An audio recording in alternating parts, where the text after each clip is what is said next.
आपण पाहताय चांगलं न्यूज।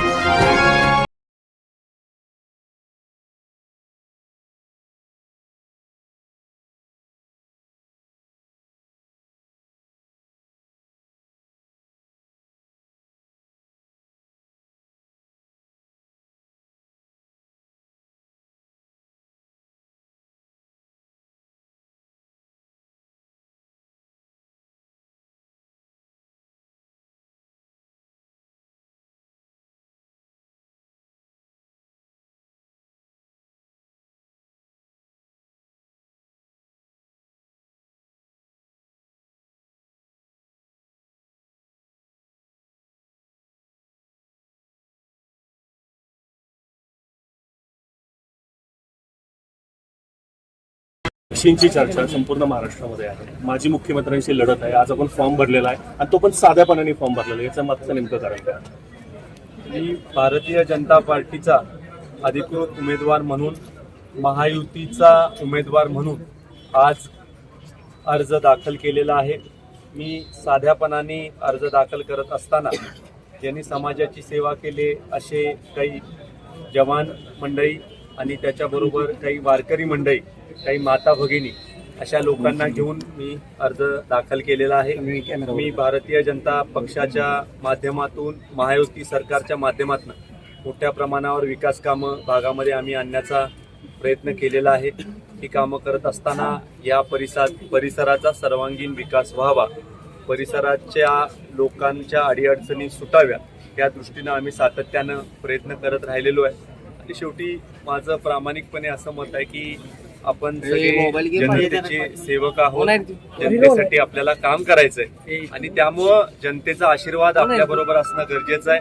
आम्हाला खात्री आहे की ह्या वेळेला महायुतीच्या बाजूनी जनतेचा कल राहील आणि या निवडणुकीमध्ये महायुतीला लोक विजयी करतील। आपल्याला आव्हान कितपत वाटतं? कारण का एका बाजूला काँग्रेस पक्ष आहे, दुसऱ्या बाजूला माजी मुख्यमंत्री आहेत, अनेक वेळा 2 वेळा लढत झालेली आहे तुमची। यावेळेस आव्हान तुम्ही कसं बघताय? यावेळेला अत्यंत चांगली परिस्थिती मतदारसंघामध्ये आहे। शेवटी मतदारांनी ज्या वेळेला मनामध्ये आणलं त्यावेळेला बदल घडत असतो आणि मला खात्री वाटते की आदरणीय मतदार बंधू जो आजपर्यंत माझ्या पाठीशी उभा राहिला आहे, अनेक माता भगिनी ज्या माझ्या पाठीशी उभं राहिल्यात, ते बंधू भगिनी माझ्या पाठीशी उभं राहतील आणि उभं राहिल्यानंतर निश्चित स्वरूपी आम्हाला यश प्राप्त होईल। मागील काही वर्षांमध्ये कराड दक्षिणचा काही विकास घडलाय असं वाटतंय का? आणि आपण कराडकरांना, कराड दक्षिणवाल्यांना काय आश्वासन देऊ शकाल? महायुतीच्या माध्यमातून 745 कोटी रुपयाचा निधी मागच्या 2.5 वर्षामध्ये आणण्यामध्ये आम्ही यशस्वी झालो। आत्ता आम्ही पत्रकार परिषद घेऊन 745 कोटी आम्ही कसे आणले महायुती सरकारकडून याच्या बाबतीमधले खुलासे, कागदपत्राची आपल्यासमोर सगळी पूर्तता करून किंवा जे पुरावे आहेत ते पुरावे प्रेसच्या समोर आम्ही सादर करणार आहोत। कारण बरीच टीका टिप्पणी याच्यावर झालेली आहे की इतके पैसे नेमके आले नाहीत वगैरे असं काही लोक म्हटलेले आहेत। ठीक आहे, त्यांनी त्यांचा प्रचार करायचा, पण जी वस्तुस्थिती आहे, जे सत्य आहे, ते सत्य मी माझ्या पत्रकार बांधवांसमोर मांडणार आहे आणि 745 कोटी रुपयाचा महायुती सरकारचा हिशोब हा मी जनतेच्या समोर मांडणार आहे। पृथ्वीराज चव्हाण म्हणतात की इथं IT हब आणणार आहे, तर त्यांना ही स्टेटमेंट करायला उशीर झाला असं वाटत नाही? आता हा प्रश्न खरं तर आपण त्यांना विचारला पाहिजे। तुमचं मत काय?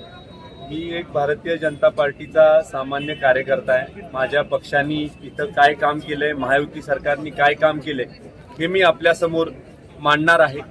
आजपर्यंत मतदार बंधू भगिनींसाठी प्रामाणिकपणे आम्ही काम केलेलं आहे आणि भविष्य काळामध्ये देखील मतदार बंधू भगिनींचा सेवक म्हणून काम करण्याच्यासाठीची संधी आम्ही मागतो।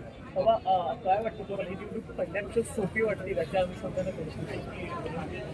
निवडणूक लढत असताना निवडणुकीमध्ये आम्ही जे काम आजपर्यंत केलंय, महायुती सरकारच्या माध्यमातून आम्ही जे काम केलंय ते आम्ही जनतेच्या समोर मांडणार आहे आणि जनता शेवटी योग्य तो निर्णय घेईल, जनता आपला आशीर्वाद आम्हाला देईल अशी आमची अपेक्षा आहे।